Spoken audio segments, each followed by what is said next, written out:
ada beberapa perilaku gitu yang biasanya kita lakukan sebagai seorang karyawan. Tapi kalau saudara-saudara yang di sini yang sudah bekerja sendiri gitu, punya kebebasan waktu seperti itu, mungkin pekerjaannya lebih panjang lagi gitu ya. Tapi kalau kita ingat biasanya kalau jam 8, nah mau selesai pekerjaan jam 5 gitu, ada perilaku-perilaku untuk menyelesaikan pekerjaan yang kadang bisa beda-beda. Ada yang 8, jam 4, setengah 5 mulai slow down gitu ya. Capek gitu ya, nyantai-nyantai, besok disambung lagi, kan besok masih bekerja lagi gitu kan.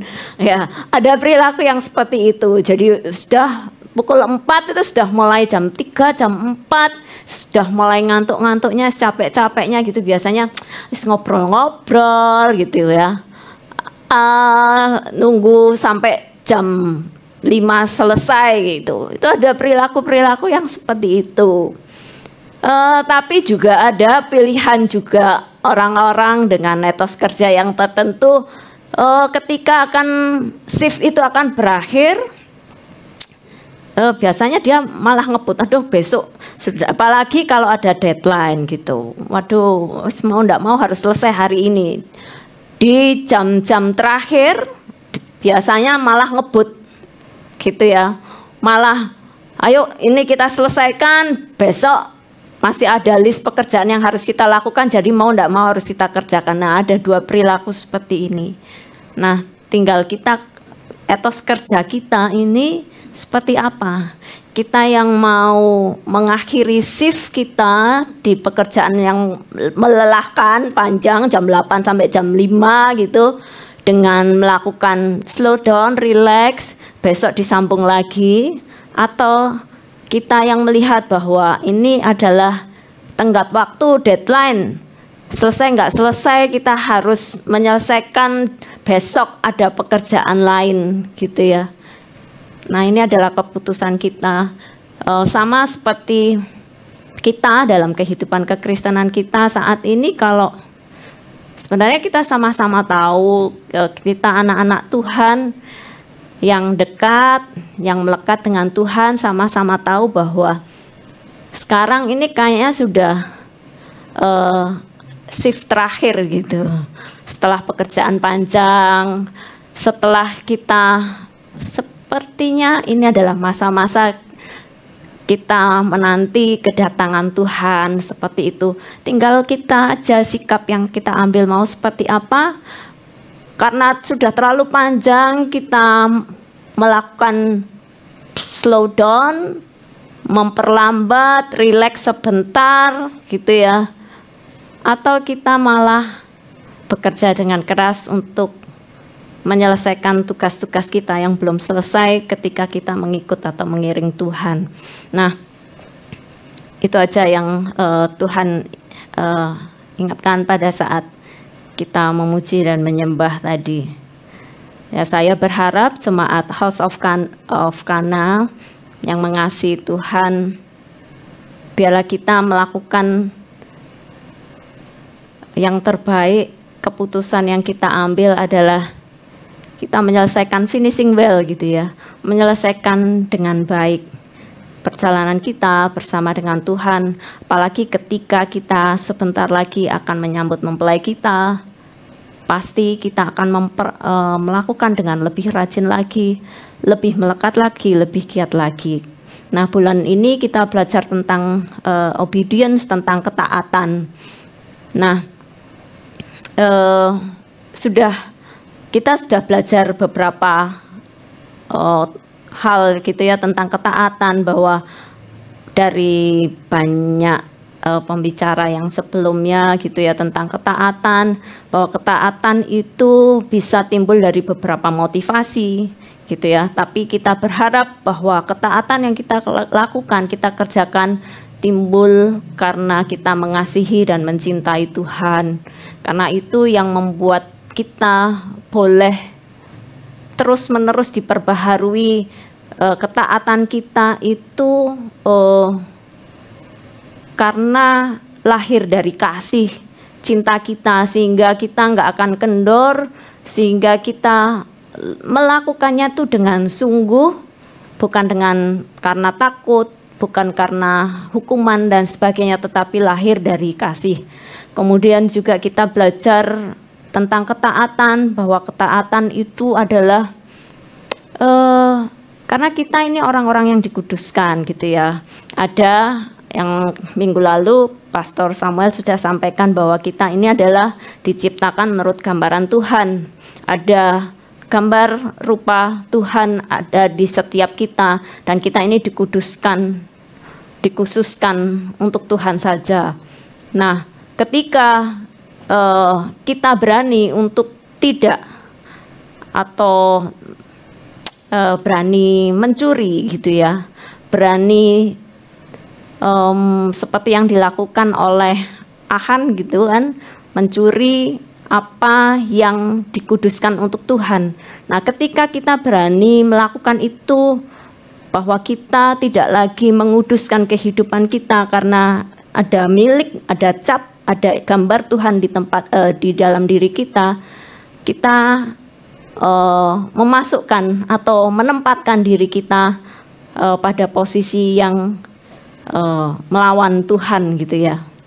Nah, itu yang beberapa kita belajar tentang ketaatan. Nah, hari ini kita akan mau belajar bahwa komitmen untuk taat seperti itu. Nah, kalau kita sendiri lihat bahwa nilai kekristenan, ya, nilai utama dari kekristenan, kehidupan kekristenan itu adalah taat. Kalau kita belajar dari firman Tuhan mulai dari Kejadian sampai Wahyu, ya, tentang apa yang dilakukan kehidupan manusia yang tercatat di dalam firman Tuhan, itu semua itu adalah nilai-nilai utama yang Tuhan ajarkan adalah tentang ketaatan. Ya, mulai dari Kejadian sampai Wahyu banyak kita belajar. Nah, kehidupan kekristenan kita sendiri, kita harus lihat bahwa kita ini harus melekat dengan firman gitu ya. Karena dari situ kita belajar banyak. Kita belajar dari kesalahan dari orang-orang yang tercatat di dalam Alkitab. Ya, kita juga belajar dari keberhasilan orang-orang yang tercatat di dalam Alkitab, sehingga kita ini nggak mengalami hal yang sama. Nah, malam hari ini kita juga akan belajar tentang bagaimana kita harus komit kehidupan kita ketika kita sudah menerima karya keselamatan Tuhan. Bagian dari kita itu adalah melakukan ketaatan.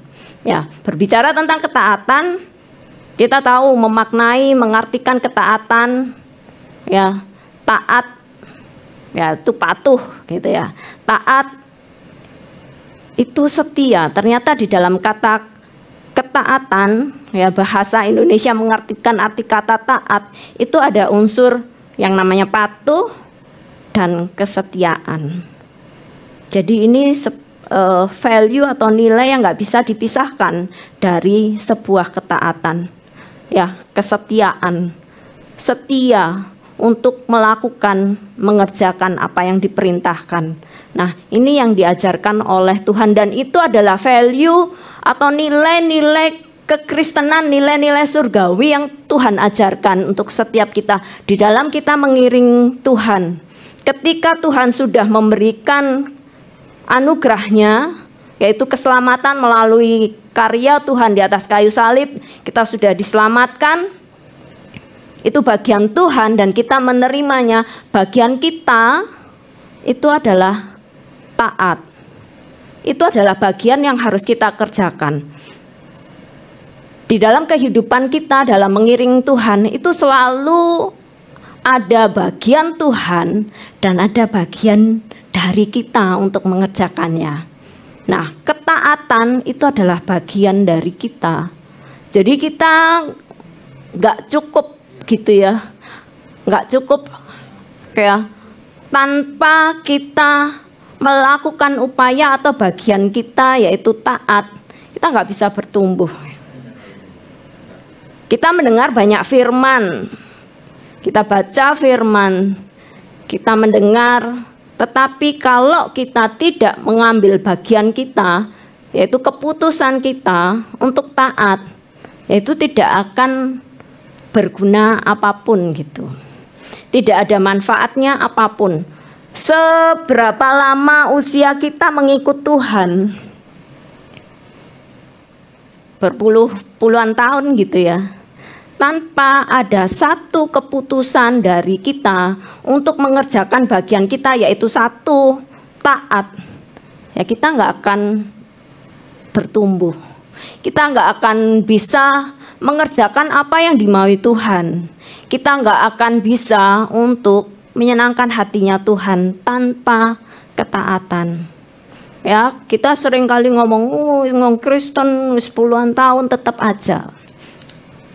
Karena apa? Ada keputusan yang tidak diambil, ada bagian yang tidak diambil, ada bagian yang tidak dikerjakan, yaitu keputusan dia untuk taat, mau melakukan atau tidak. Nah, kalau kita ingin ya bertumbuh di dalam kehidupan kekristenan kita, maka kita harus jadi orang-orang Kristen, anak-anak Tuhan yang mengambil keputusan melakukan bagiannya, yaitu taat. Ya. Jadi nggak boleh malas untuk mengerjakan itu kan. Di Rasul Paulus juga sampaikan, kerjakan keselamatanmu dengan takut dan gentar, seperti itu. Ketaatan itu diajarkan oleh Tuhan, itu sebagai virtue atau nilai keutamaan, baik di surga, di bumi. Tuhan mengajarkan ini, taat itu aja, karena itu yang membawa kita untuk bisa melakukan menyenangkan hatinya. Ya. Grace, anugerah sudah kita terima, ya oke, sudah gitu. Tetapi harus ingat bagian kita, yaitu taat. Ya. Tapi ketika Tuhan menciptakan kita, itu Tuhan memberikan kita free will gitu. Kebebasan untuk memilih.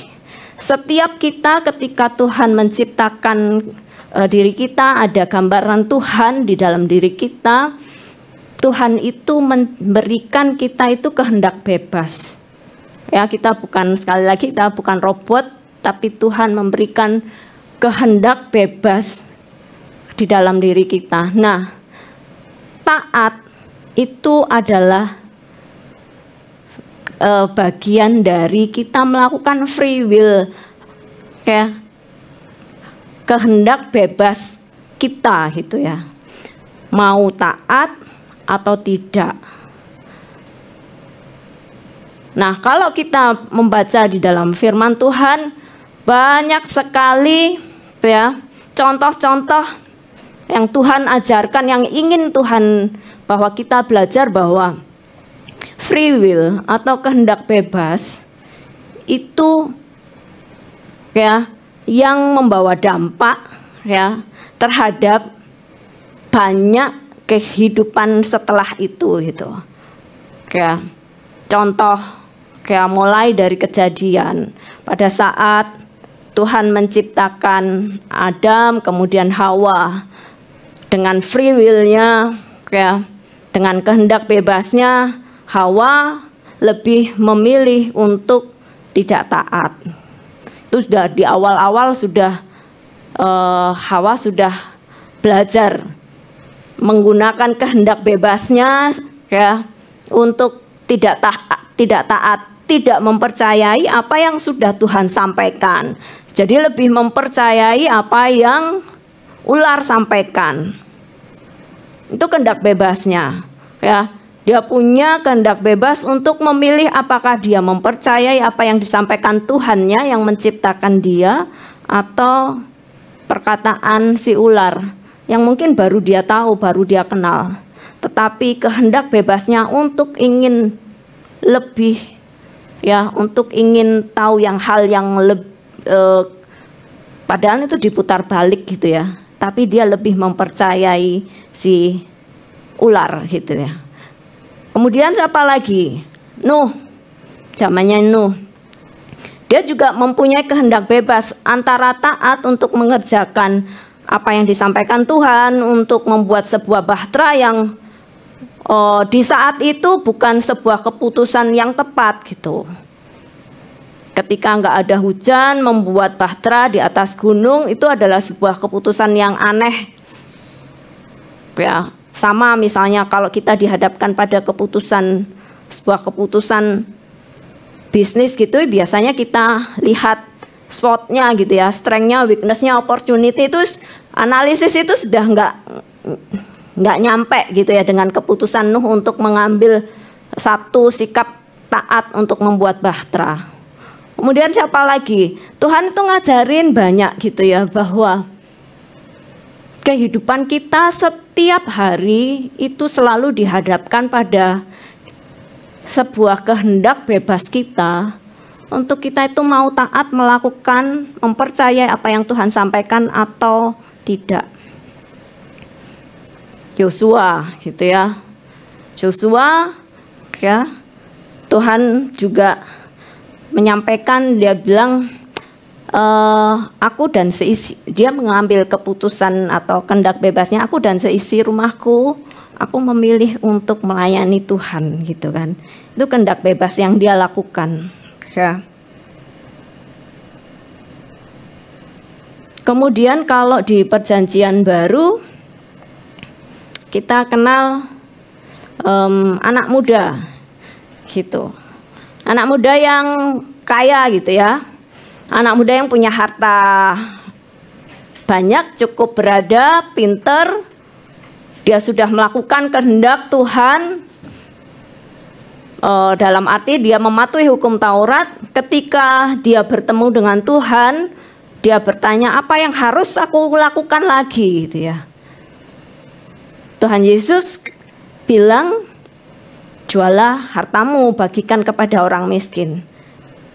Nah, itu buat dia, seorang muda ini, dia memilih melakukan kehendak bebasnya. Dia memilih untuk, wah, ini sebuah keputusan untuk yang tidak mengenakkan gitu ya buat dia, sehingga dia memilih untuk tidak melakukan. Itu di Perjanjian Baru. Nah, ada banyak hal. Setiap hari kita pun dihadapkan pada pilihan itu ya, mau melakukan kehendak Tuhan atau tidak ya. Nah, kita mau baca di Ulangan 30 ayat 19 sampai 20. Ini adalah contoh-contoh yang Tuhan sampaikan ya, ketika Tuhan itu senantiasa memperhadapkan kehidupan kita itu dengan sebuah pilihan ya. Tuhan menciptakan kita itu dengan lengkap, dengan free will ya, dengan kehendak bebas untuk mencintai Dia, untuk taat akan perintahnya. Yang pasti itu adalah ada blessing, ada berkat di situ, atau kita tidak mau mentaati. Ulangan 30 ayat 19 sampai 20. Bisa ya? Nah, ini ketika Musa itu mau menyerahkan ke Yosua gitu ya, tentang pada saat perjalanan bangsa Israel menuju tanah perjanjian. Ya, di Ulangan 30 ayat 19 sampai 20, kita juga sebelum kita baca dulu ya. Aku memanggil langit dan bumi menjadi saksi terhadap kamu pada hari ini. Kepadamu kuperhadapkan kehidupan dan kematian, berkat dan kutuk. Pilihlah kehidupan supaya engkau hidup, baik engkau maupun keturunanmu. Dengan mengasihi Tuhan Allahmu, mendengarkan suaranya dan berpaut padanya. Sebab hal itu berarti hidupmu dan lanjut umurmu untuk tinggal di tanah yang dijanjikan Tuhan dengan sumpah kepada nenek moyangmu, yakni kepada Abraham, Ishak, dan Yakub untuk memberikannya kepada mereka. Di Ulangan ini ketika Musa mau menyerahkan kepemimpinannya kepada Yosua, dia menyatakan kepada orang-orang Israel di dalam perjalanannya, ayo kamu pilih untuk mengikut Tuhan, mencondongkan hatimu kepada Tuhan, dan itu ada berkat di situ, atau kamu tidak mengasihi, yang tidak mencondongkan hatimu, tidak mengikuti perintahmu, dan itu ada kutuk, ada berkat dan kutuk yang dihadapkan. Ya, ketaatan, ya, ada blessing. Ketidaktaatan, ada kutuk. Itu yang diperhadapkan. Ya, kemudian di Yohanes 14 ayat 21 dan 24, ini juga ada pilihan gitu. Ada keputusan yang harus diambil. Di Yohanes 14 ayat 21 dan 24. Barang siapa memegang perintahku dan melakukannya, dialah yang mengasihi aku. Dan barang siapa mengasihi aku, ia akan dikasihi oleh Bapakku, dan aku pun akan mengasihi dia dan akan menyatakan diriku kepadanya. Di ayat 24, barang siapa tidak mengasihi aku, ia tidak menuruti firmanku, dan firman yang kamu dengar itu bukanlah daripadaku tetapi dari Bapa yang mengutus aku. Ada dua pilihan di sini, juga diperhadapkan kepada kita juga. Antara kalau engkau mengasihi aku, kamu menuruti firmanku. Tapi juga ada pilihan kalau engkau tidak mengasihi aku, ya kamu nggak menuruti perintahku, tidak mengikuti. Nah, ini yang jadi challenge atau jadi pergumulan kita sebagai anak-anak Tuhan. Setiap saat, ya ketika kita sudah menerima grace, karya keselamatan, apakah kita ini mau untuk mengambil keputusan, melakukan apa yang diinginkan Tuhan, mengasihi Dia, mengikuti firman-Nya, melakukan firman-Nya atau tidak? Itu yang selalu menjadi pergumulan di dalam kehidupan kekristenan kita. Nah, kalau kita tahu ya, sepanjang sejarah yang tertulis di dalam Alkitab, ya, manusia jatuh, bangun, ya, gagal, ya, ada yang berhasil. Karena apa? Karena satu pilihannya, antara dia taat atau tidak. Nah, seharusnya kita yang saat ini, ya, sudah Tuhan beri keselamatan, ya, sudah Tuhan berikan Roh Kudus yang memampukan kita. Seharusnya kalau kita mau bijak, kita harusnya memilih untuk menyerahkan free will kita, kehendak bebas kita, ya, hanya untuk taat, melakukan apa yang dikehendaki oleh Tuhan saja. Free will itu kita serahkan, kehendak bebas kita serahkan untuk mengasihi Dia saja, untuk memilih taat. Harusnya itu kan ya, kalau kita bijak. Karena sudah banyak contoh di dalam Alkitab. Perjalanan, ya, mulai dari tadi Hawa ke Nuh yang memilih untuk taat, ya, Daud dengan keputusannya yang juga sebagai manusia biasa dia juga salah, tetapi dia punya sikap untuk minta ampun dan Tuhan pulihkan. Kalau kita mau belajar, kalau kita bijak, harusnya kita tidak mengambil satu keputusan untuk tidak setia, untuk tidak taat. Di Matius 7 ayat 24 dan 27, tapi yang terjadi seringkali sebaliknya gitu ya. Matius 7 ayat 24 dan 27. Setiap orang yang mendengar perkataanku ini dan melakukannya, ia sama dengan orang yang bijaksana yang mendirikan rumahnya di atas batu. Nah, 25 ya. Kemudian turunlah hujan dan datanglah banjir, lalu angin melanda rumah itu, tetapi rumah itu enggak rubuh sebab didirikan di atas batu. 26. Tetapi setiap orang yang mendengarkan perkataanku ini dan tidak melakukannya, ia sama dengan orang yang bodoh yang mendirikan rumahnya di atas pasir. Kemudian turunlah hujan dan datanglah banjir, lalu angin melanda rumah itu sehingga rubuhlah rumah itu dan hebatlah kerusakannya. Ini yang disampaikan oleh Tuhan Yesus ketika mengajarkan bahwa seringkali orang-orang itu juga melakukan kebodohan gitu loh.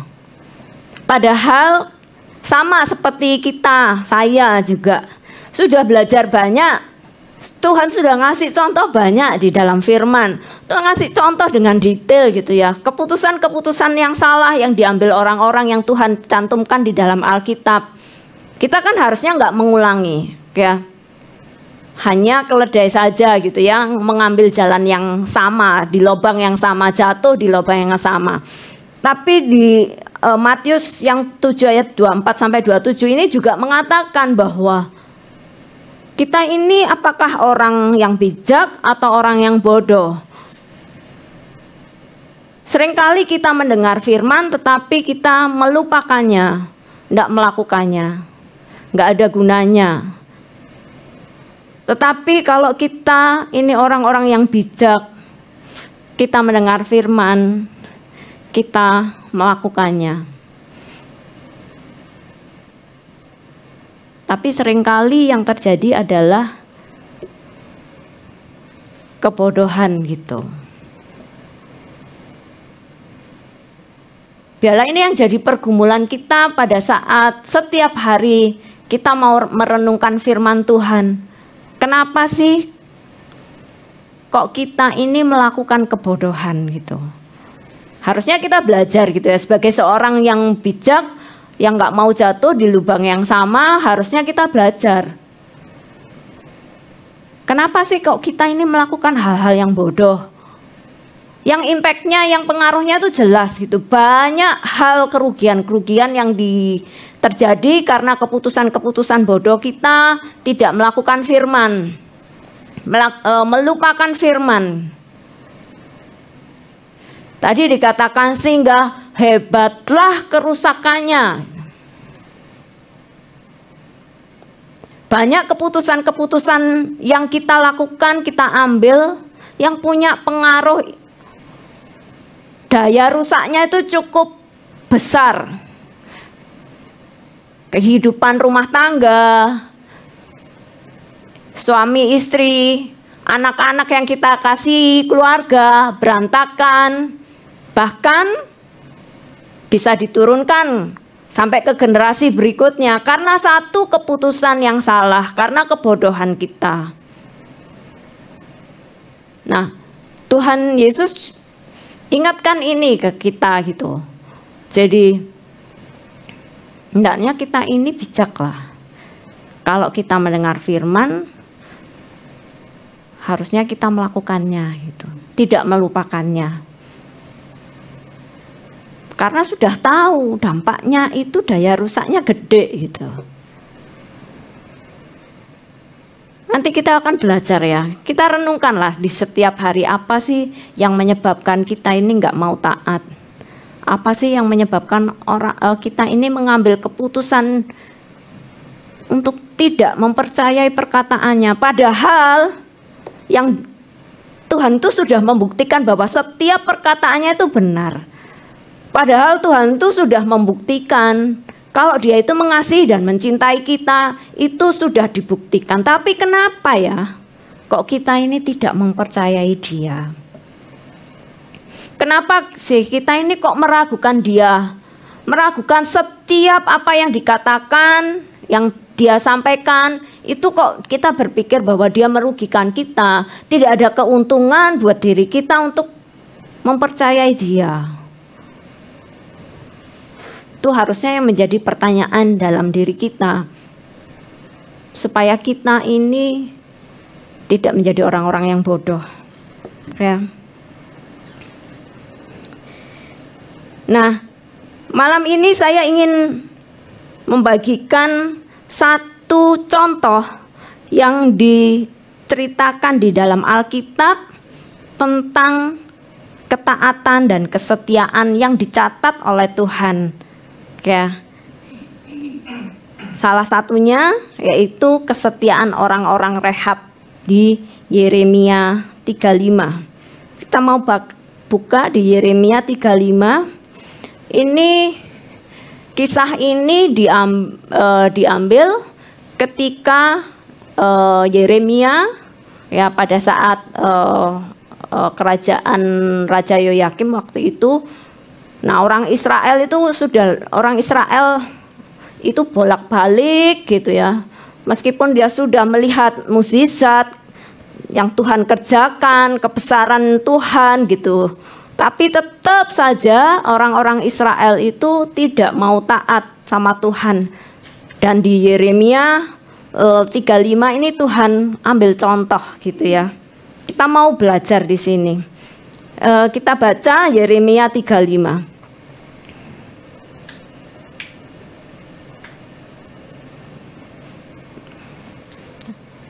Yeremia 35 ayat 1, firman yang datang dari Tuhan kepada Yeremia di zaman Yoyakim bin Yosia Raja Yehuda bunyinya, pergilah kepada kaum orang Rehab, bicaralah dengan mereka dan bawalah mereka ke rumah Tuhan ke dalam salah satu kamar, kemudian berilah mereka minum anggur. Maka aku menjemput Yaasanya bin Yeremia bin Habasinya beserta saudara-saudaranya dan semua anak-anaknya, pendeknya segenap kaum orang Rehab. Aku membawa mereka ke rumah Tuhan, ke dalam kamar anak-anak Hanan bin Yigdalya abdi Allah. Itulah kamar yang di sebelah kamar para pembesar, di atas kamar Maaseya bin Salum penjaga pintu. Di depan anggota-anggota kaum orang Rehab itu, aku meletakkan piala-piala penuh anggur dan cawan-cawan. Lalu aku berkata kepada mereka, kepada orang Rehab, dia berkata, silahkan minum anggur. Tetapi mereka menjawab, kami tidak minum anggur, sebab Yonadab bin Rehab, bapak leluhur kami, telah memberi perintah kepada kami, katanya, janganlah kamu atau anak-anakmu pun minum anggur sampai selama-lamanya. Janganlah kamu mendirikan rumah, janganlah kamu menabur benih, janganlah kamu membuat atau mempunyai kebun anggur, melainkan haruslah kamu diam di kemah-kemah selama hidupmu, supaya lama kamu hidup di tanah di mana kamu tinggal sebagai orang asing. Kami mentaati suara Yonadab bin Rehab, bapak leluhur kami dalam segala apa yang diperintahkannya kepada kami, agar kami tidak minum anggur selama hidup kami, yakni kami sendiri, istri kami, anak-anak lelaki dan anak-anak perempuan kami. Agar kami tidak mendirikan rumah-rumah untuk kami diami, tidak mempunyai kebun anggur atau ladang serta benih. Melainkan kami diam di kemah-kemah dan taat melakukan tepat seperti yang diperintahkan kepada kami oleh Yonadab bapak leluhur kami. Tetapi ketika Nebukadnezar Raja Babel bergerak maju melawan negeri ini, maka kami berkata, marilah kita mengungsi ke Yerusalem, karena tentara orang Kasdim dan tentara orang Aram itu. Demikianlah kami di Yerusalem. Pada waktu itu datanglah firman Tuhan kepada Yeremia bunyinya, beginilah firman Tuhan semesta alam Allah Israel, pergilah dan katakanlah kepada orang Yehuda dan kepada penduduk Yerusalem, tidakkah kamu mau menerima penghajaran, yaitu mendengarkan perkataan-perkataanku? Memang perintah Yonadab bin Rehab itu masih ditepati. Ia telah memerintahkan kepada keturunannya supaya mereka jangan minum anggur, dan sampai sekarang ini mereka tidak meminumnya, sebab mereka itu mendengarkan perintah bapa leluhur mereka. Sedangkan ya, aku sendiri itu telah berbicara kepada kamu terus-menerus, tetapi kamu tidak mendengarkan aku. Aku telah mengutus kepadamu segala hambaku, yakni para nabi, terus-menerus mengatakan, Kembalilah kamu masing-masing dari tingkah langkahmu yang jahat itu. Perbaikilah perbuatanmu. Janganlah mengikuti Allah lain untuk beribadah kepada mereka. Maka kamu akan tetap diam di tanah yang telah kuberikan kepadamu dan kepada nenek moyangmu. Tetapi kamu tidak mau memperhatikannya dan kamu tidak mau mendengarkan aku. Sungguh keturunan Yonadab bin Rechab menepati perintah yang diberikan bapa leluhurnya kepada mereka. Tetapi bangsa ini tidak mau mendengarkan aku. Sebab itu beginilah firman Tuhan Allah semesta alam, Allah Israel.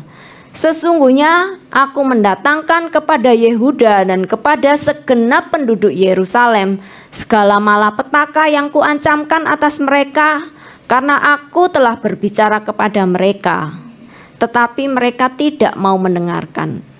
Dan aku telah berseru kepada mereka, tetapi mereka tidak mau menjawab. Tetapi berkatalah Yeremia kepada kaum orang Rechab, beginilah firman Tuhan semesta alam, Allah Israel. Oleh karena kamu telah mendengarkan perintah Yonadab, bapa leluhurmu, telah berpegang pada segala perintahnya dan telah melakukan tepat seperti yang diperintahkannya kepadamu, maka beginilah firman Tuhan semesta alam, Allah Israel. Keturunan Yonadab bin Rechab takkan terputus melayani aku sepanjang masa. Ini adalah contoh yang diberikan Tuhan untuk orang-orang Yehuda waktu itu pada zaman Yeremia. Tuhan tuh sudah kesel gitu kan, udah bolak-balik. Ya Tuhan bilang, aku ini sudah ngomong kepada kamu tuh bolak-balik, sudah kukirimkan banyak hamba-hambaku gitu loh. Para nabi sudah kukirimkan, ayo setia gitu. Jangan menyembah kepada Allah lain. Tapi orang Israel, di sini orang Yehuda gitu ya, itu tidak menuruti itu ya. Dia menyembah Allah-Allah asing gitu. Nah, Tuhan itu pada saat Yeremia ya, Tuhan ngomong ayo panggilan orang Rechab. Nah, orang Rechab ini ya saya coba cari kok istimewa sekali gitu ya. Dia sebagai contoh gitu yang dibawa oleh Tuhan untuk menceritakan tentang ketaatan dan kesetiaan. Nah, orang-orang Rechab ini adalah sebenarnya dia itu disebut bangsa Keni.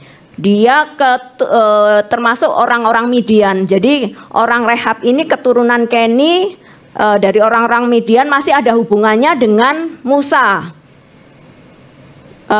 Kaitannya hubungannya itu karena Musa itu kan punya istri Sipora gitu kan, anaknya Imam Midian, Yitro.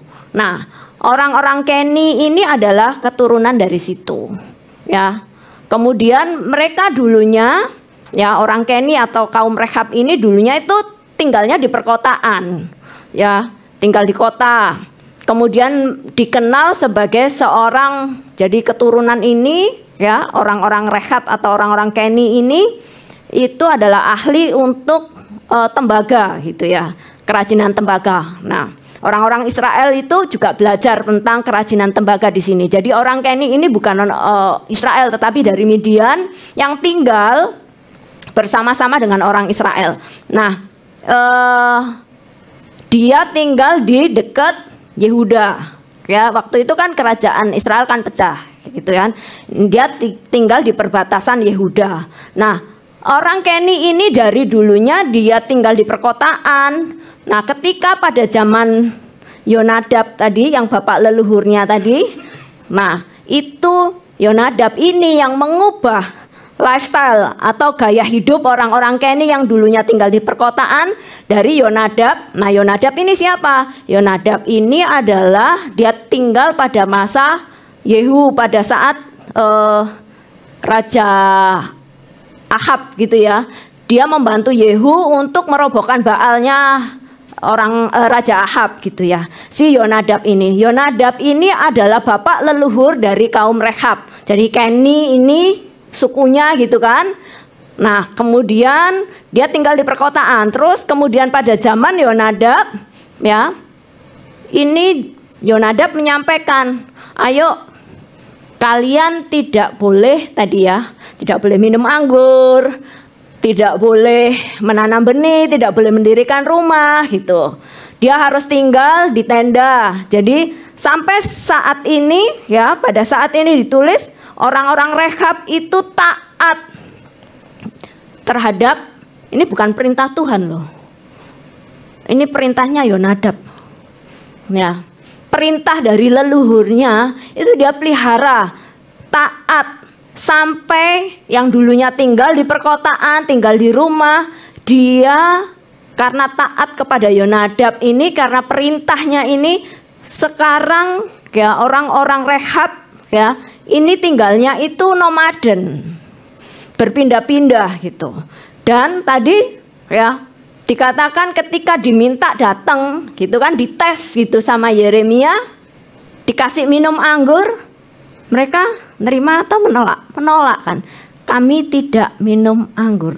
Itu sampai berapa keturunan gitu kan. Nah, Tuhan itu mau menunjukkan gitu loh kepada orang-orang Yehuda, ini loh orang-orang Rehab ini loh, dia itu taat, dia itu setia gitu. Itu padahal perintah leluhurnya. Sampai sekarang mereka itu taat, setia untuk memelihara apa yang disampaikan oleh leluhurnya, bahwa dia tidak minum anggur, dia tinggal di kemah, berpindah-pindah gitu. Sedangkan aku ini loh sudah ngomong bolak-balik ke kamu melalui nabi-nabiku, tapi kamu itu kok nggak mau mendengarkan. Ya, dia ngomong, dia menunjukkan, dia menceritakan tentang kaum Rehab ini, ngasih contoh, ini loh orang-orang yang setia. Aku itu ingin kamu itu juga setia gitu. Dan di akhir ya, di pasal yang 35 tadi, di ayat yang terakhir, Tuhan kan bilang gitu ya, karena kesetiaannya Tuhan menetapkan bahwa ya orang-orang Rehab ini tidak akan putus gitu ya, untuk tetap melayani Tuhan karena kesetiaannya. Nah, sebenarnya ini loh yang diinginkan Tuhan, yang benar-benar dirindukan Tuhan.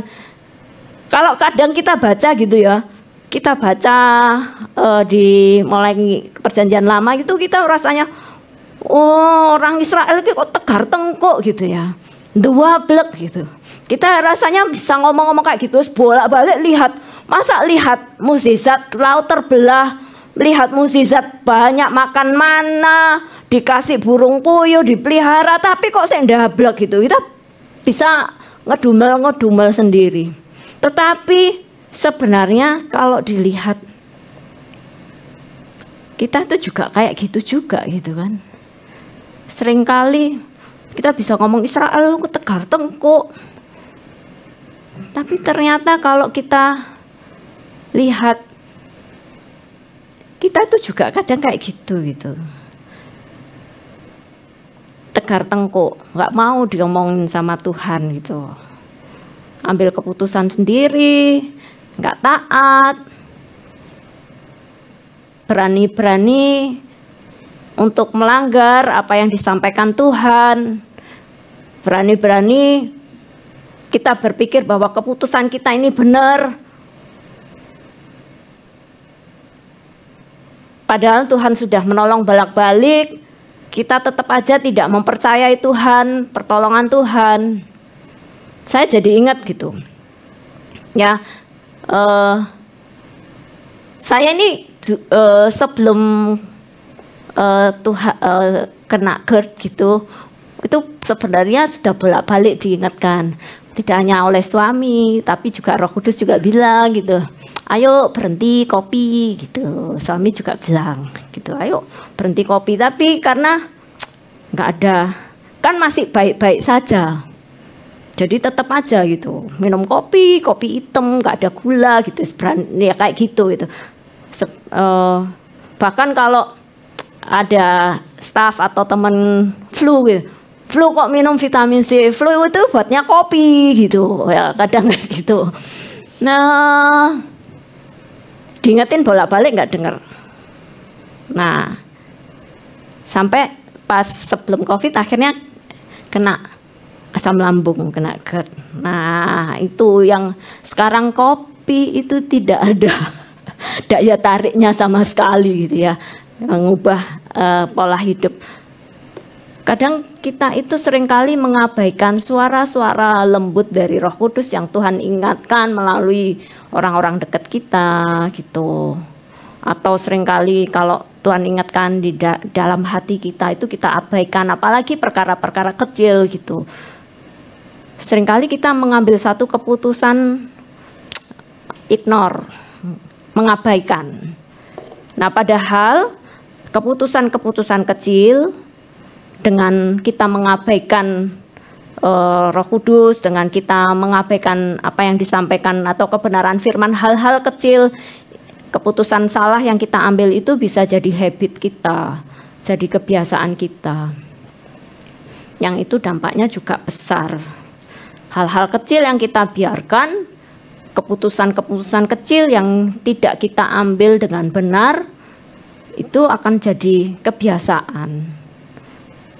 Kalau sudah jadi habit, jadi kebiasaan, sulit untuk kita harus merubahnya gitu. Makanya kalau kita diingatkan oleh firman, oleh Roh Kudus, baik dalam hati, dalam doa kita atau melalui saudara-saudara kita, ayo dilakukan gitu. Meskipun hal itu hal kecil, karena itu akan punya dampak yang gede. Jangan membiarkan hal yang kecil, kita akan jatuh di dalam perkara besar, karena kalau itu sudah jadi kebiasaan, dampaknya besar. Nah, dari orang-orang rehab ini yang Tuhan sudah sampaikan, dia itu ingin bahwa kita itu harus setia gitu loh. Tuhan tuh sangat menginginkan kita untuk setia dan taat. Itu saja yang Tuhan inginkan gitu. Karena apa? Karena Tuhan tahu apa yang terbaik buat kita. Tapi seringkali kita itu tidak mempercayai. Kita seringkali mengabaikan. Nah, mari kita sama-sama renungkan gitu. Apa yang membuat kita ini jadi orang bebal, jadi orang bodoh, jadi orang yang tadi tidak mau belajar, tidak taat dan tidak setia. Ya. Kalau kita renungkan ada beberapa hal gitu yang menjadi challenge, jadi tantangan untuk kita mau mengerjakan ketaatan kita. Untuk kita komit ya bahwa kita ini hanya taat, hanya mau mencondongkan hati kita kepada Tuhan, mau untuk menundukkan, menyerahkan free will kita, hak bebas kita untuk hanya taat kepada Tuhan. Nah, beberapa sikap penghalang ketaatan pada kehidupan kita, orang-orang Kristen, kalau kita renungkan, hal yang menyebabkan ketidaktaatan kita itu apa sih? Yang pertama, nanti kita bisa list gitu ya, supaya kita jadi orang yang bijak. Supaya kita ini mau taat 100%. Yang pertama apa? Ketidakpercayaan. Ya, seringkali yang menyebabkan kita nggak mau taat itu kita tidak percaya kepada Tuhan. Dengan karyanya, keselamatan yang sudah Tuhan beri. Memang kita butuhkah keselamatan? Orang kita baik-baik saja kok. Kehidupan kita baik-baik saja. Emang kita perlu keselamatan dari Tuhan? Apa perlu kita mendengarkan perintahnya? Apa perlu kita taat akan setiap apa yang disampaikan? Ketidakpercayaan kita itu seringkali yang menjadi penghalang kita untuk mempercayai, untuk taat sama Tuhan.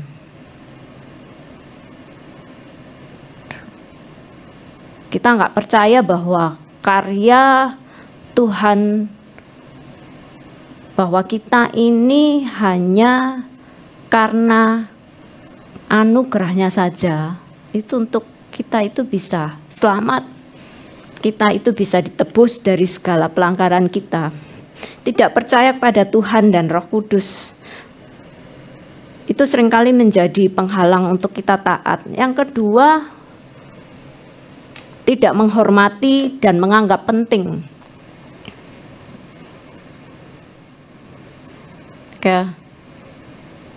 Sikap tidak menghormati dan menganggap penting perkataan Tuhan itu membuat kita itu jadi orang yang ceroboh, jadi orang yang gampang gitu ya untuk melanggar, untuk kita nggak taat sama Tuhan,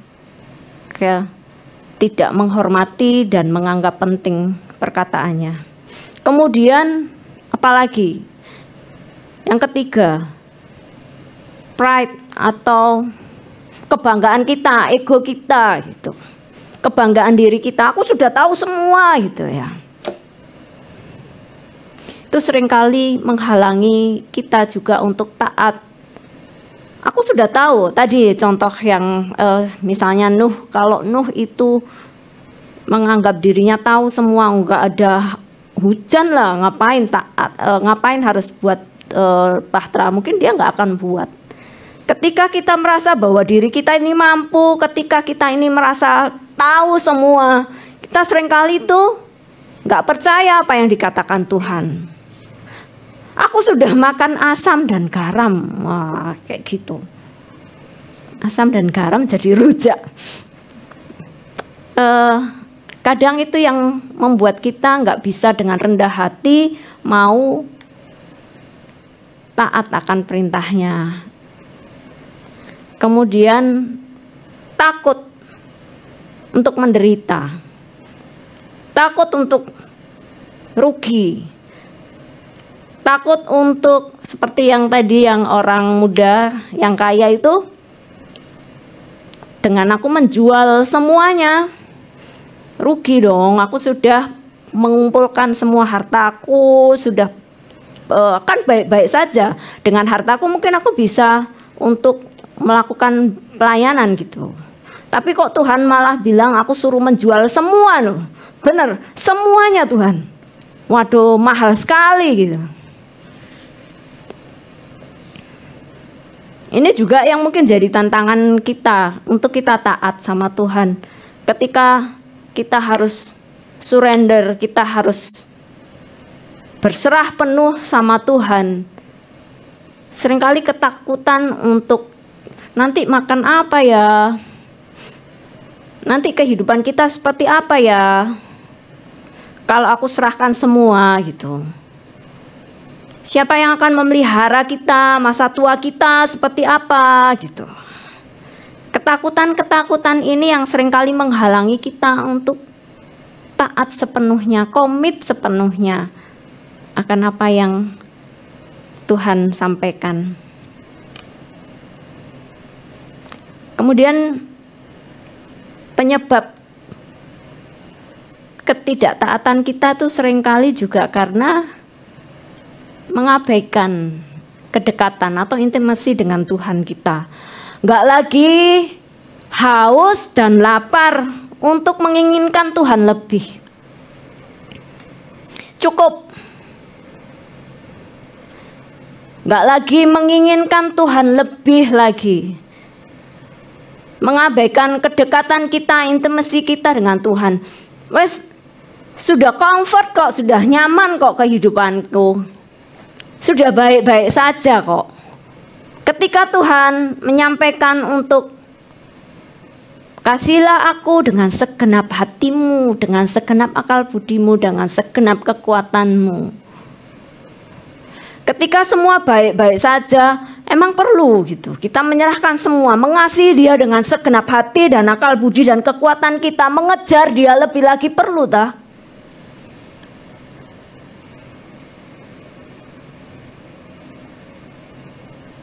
Ini yang jadi penghalang-penghalang kita untuk kita itu taat sepenuhnya dengan Tuhan. Ketidakpercayaan kita, ego kita, kebanggaan kita, sikap tidak menghormati kita, menganggap remeh apa yang sudah dikerjakan Tuhan, takut untuk menderita, takut untuk rugi, mengabaikan intimasi dan sudah tidak lagi menginginkan Tuhan lebih lagi.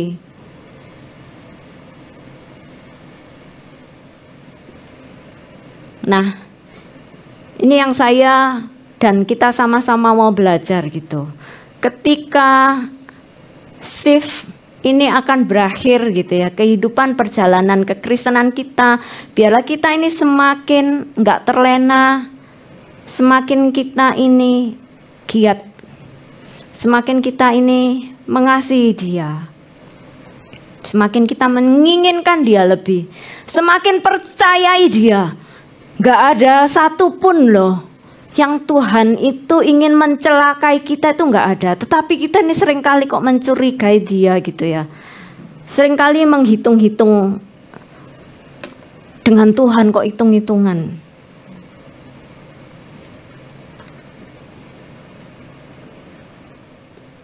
Biarlah ini yang jadi renungan kita. Mari kita mau baca Ulangan 10 ayat 12 sampai 13. Apa yang diinginkan, dirindukan Tuhan? Ulangan 10, 12 sampai 13.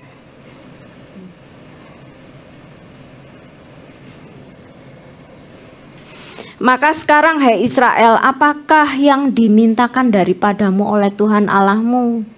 Selain dari takut akan Tuhan Allahmu, hidup menurut segala jalan yang ditunjukkannya, mengasihi Dia, beribadah kepada Tuhan Allahmu dengan segenap hatimu dan dengan segenap jiwamu. Berpegang pada perintah dan ketetapan Tuhan yang kusampaikan kepadamu pada hari ini, supaya baik keadaanmu. Ini yang diinginkan Tuhan, supaya baik keadaan kita. Mazmur 119 ayat 14.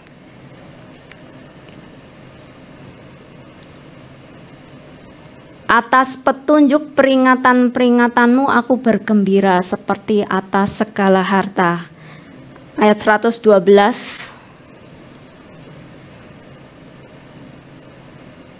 Telah kucondongkan hatiku untuk melakukan ketetapan-ketetapanmu untuk selama-lamanya sampai saat terakhir.